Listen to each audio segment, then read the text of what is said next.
노예 생활에서 해방이 돼서 40년간의 광야 생활을 끝내고 이제 가나안 복지, 꿈에도 그리던 그 땅을 향해서 모압 평지에 와서 머무를 때 하나님께서 너희가 이제 이 가나안 땅에 들어갈 터인데 가서 어떻게 해야 할 것, 그것을 일러주시는 그런 내용이 되겠습니다.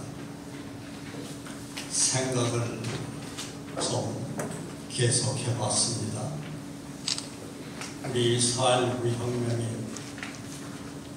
이제는 한국의 혁명이 아니라 세계의 혁명으로 이끌어지는 이 귀한 시점에서 성경은 우리에게 어떠한 암시를 주고 있는가, 이것을 생각해 보고자 합니다. 오늘 아마 제 말씀은 극히 짧게 말씀드리는 것이 좋을 것 같습니다. 두 가지입니다. 하나는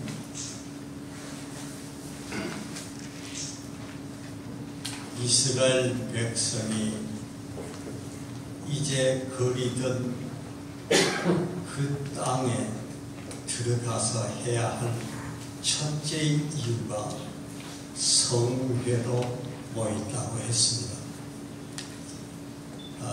여러 가지 절기가 있었는데 가장 중요한 절기 얘기하십니다.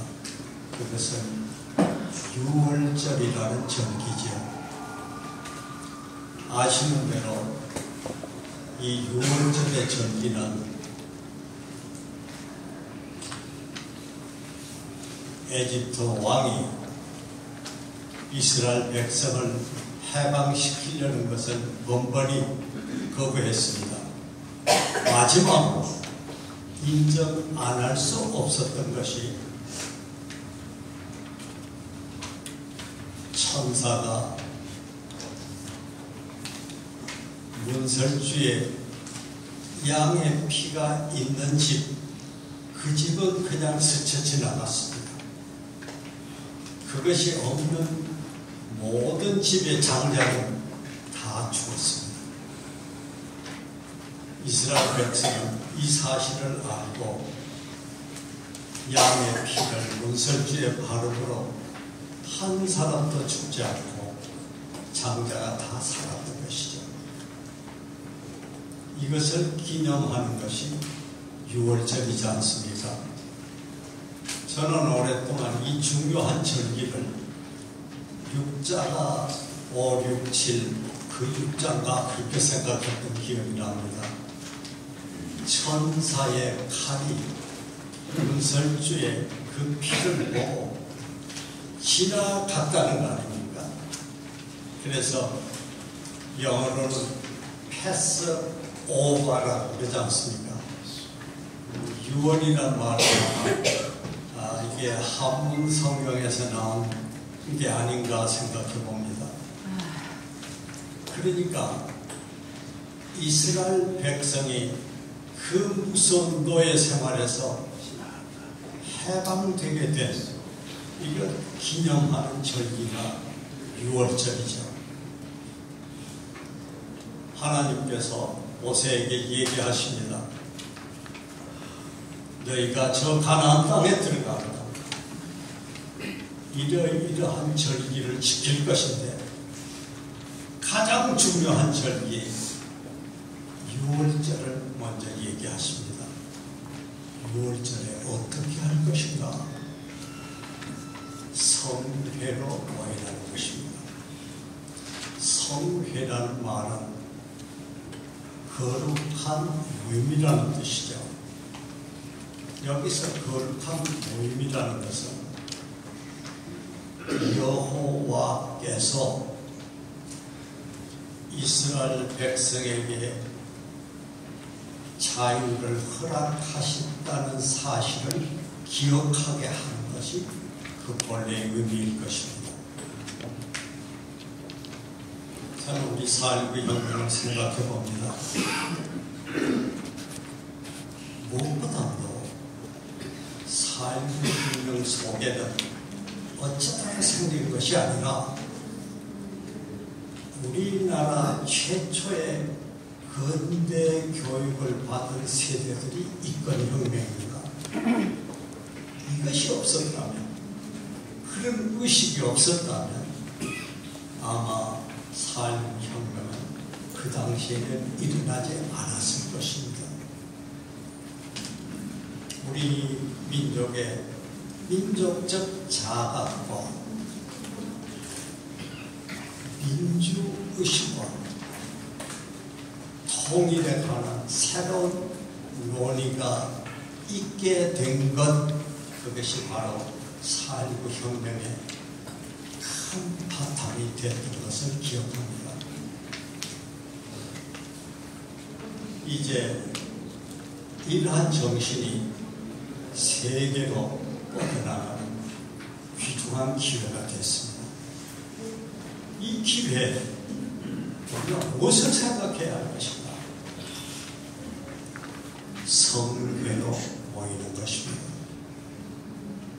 오늘 황양원님을 비롯해서 세 분 기도 속에 두 분이 역사를 주관하시는 하나님을 얘기하셨어요.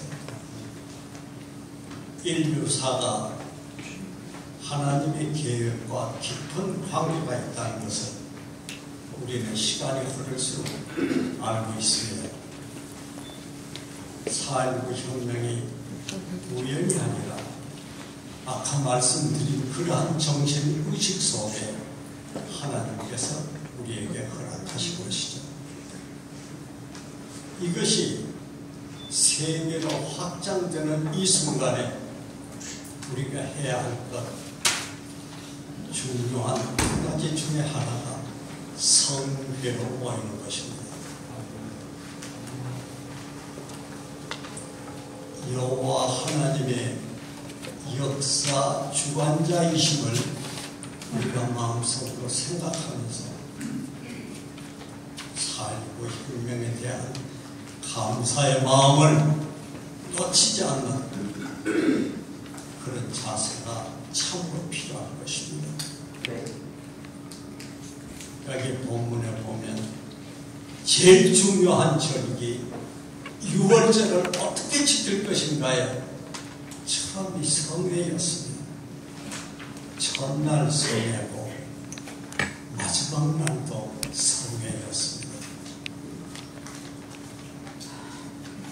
성회를 기억하십시다.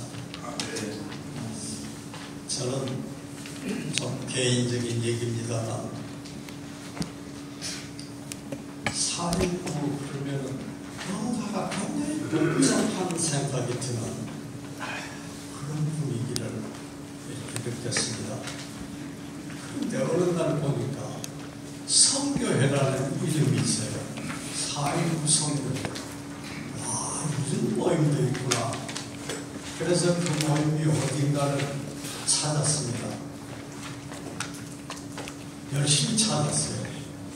제가 그때 더 좀 복잡한 바쁜 시간이었는데 찾아서 알아보니까 광화문에 어디 조그마한 그런 밤이었습니다.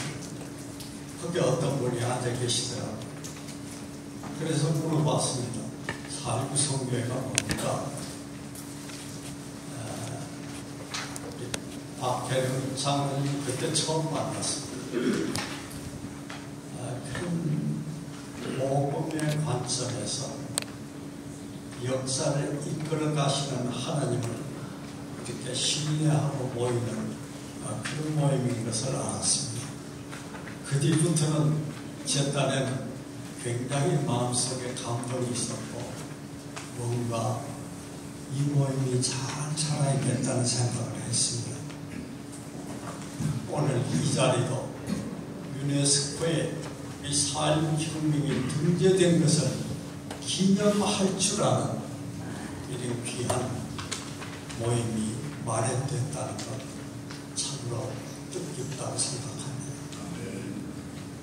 두 번째입니다.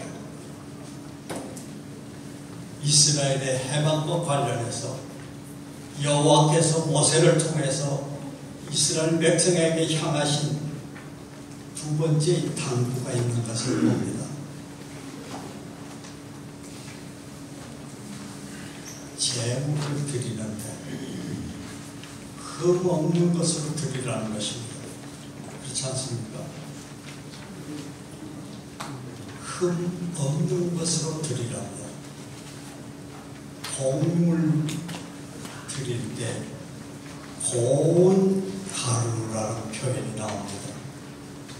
고운 가루입니다.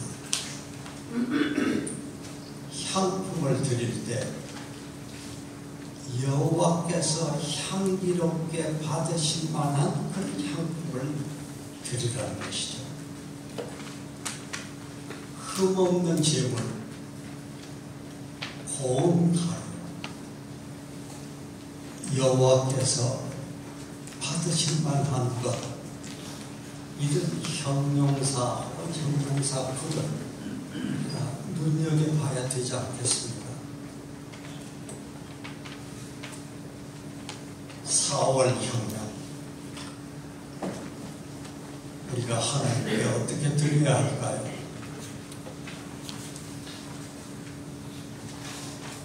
내 생각, 내가 소속된 집단의 생각, 이런 것이 우선입니까? 우리 민족을 향하신 하나님 그분만이 인정하실 만한 흠없는 내 마음 드려야 되지 않겠습니까? 우리 한번 그런 마음으로 내 자신이 청결해질 수 있도록 하나님께 다짐하는 그런 귀중한 기회가 된다면 유네스코의 4월 혁명이 등재된 걸 참으로 기념하는, 또 그 기념을 기뻐 받으시는 하나님의 뜻이 담겨 있지 않나 생각합니다. 제 자신부터 매우 부족하지만 그런 생각을 마음속에 가지고 해봅니다. 결론입니다. 지금 모세는 참 인간적으로 보면 비참한 상황입니다. 이때가 제가 기록을 찾아보니까 BC 1406년입니다.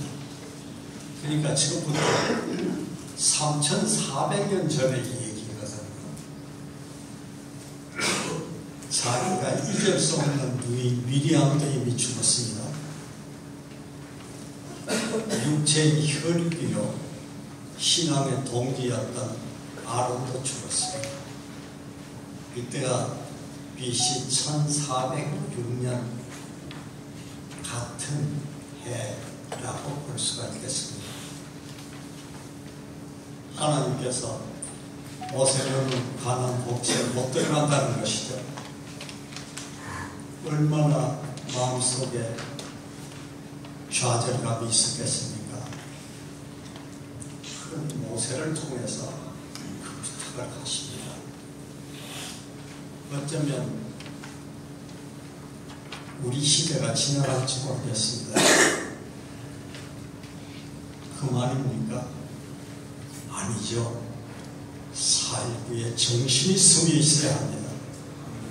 우리 민족 후대 한 사람 한 사람 마음속에 자기의 욕심이 자기를 장악하려고 할 때마다 이 정신을 생각하면서 그때 우리의 모습을 기억하면서